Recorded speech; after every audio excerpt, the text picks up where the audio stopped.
Shalom, selamat pagi saudara-saudari yang terkasih dalam Tuhan. Pagi ini kita bersama-sama akan merenungkan firman Tuhan terambil dalam Markus pasal 8 ayat 22 sampai 38 yang bertema melihat Yesus lebih jelas dengan iman sesungguhnya. Saudara, pernahkah saudara memakai kacamata yang salah ukuran atau kacamata kotor? Dan apa yang terjadi? Pasti semuanya akan terlihat buram, pusing, dan tentu sering salah menebak benda di depan kita. Ternyata hal yang sama bisa terjadi pada iman kita, iman yang masih samar-samar.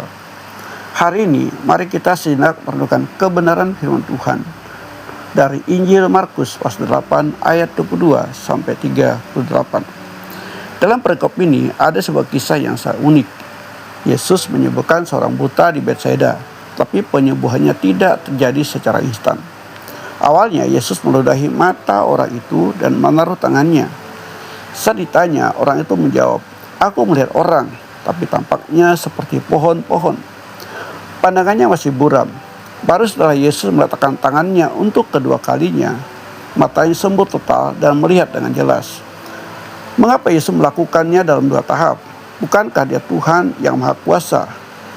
Di sini Yesus sedang memberikan sebuah gambaran visual yang sangat kuat untuk para muridnya waktu itu dan juga untuk kita hari ini.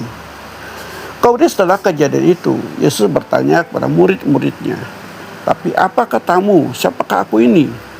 Petrus dengan gagah dan yakin menjawab, "Engkau adalah Mesias." Luar biasa. Di titik ini, Petrus seolah sudah bisa melihat. Tapi saat Yesus mulai menjelaskan bahwa sebagai Mesias, ia harus menderita, ditolak, dibunuh, dan bangkit, Petrus malah menarik Yesus dan menegurnya.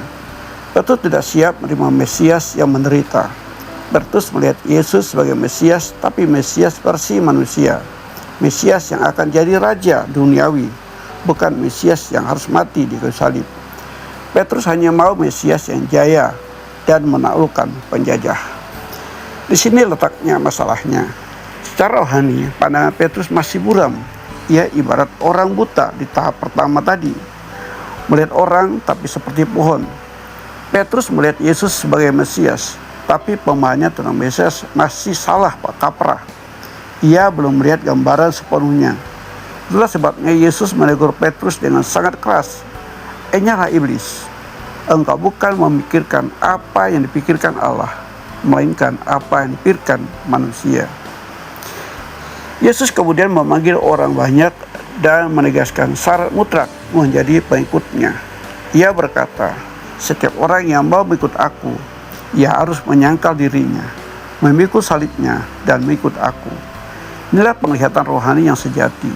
Mengikut Yesus bukanlah jalan tol yang bebas hambatan, bebas penderitaan, atau sekadar tiket masuk sukses di dunia. Menjadi pengikut Kristus berarti rela melepaskan ego kita, rela menderita demi kebenaran Injil. Ayat 36 memberikan kita sebuah tamparan yang menyadarkan apa gunanya seorang memperoleh seluruh dunia, tapi ia kehilangan nyawanya. Hari ini mari kita cek kembali kacamata iman kita. Apakah kita hanya mau mengikut Yesus saat semuanya serba enak? Apakah kita masih melihat manusia seperti pohon, mengikut Kristus tapi dengan agenda dan harapan duniawi kita sendiri? Jawabannya ada pada diri kita masing-masing. Amin. Tuhan Yesus memberkati.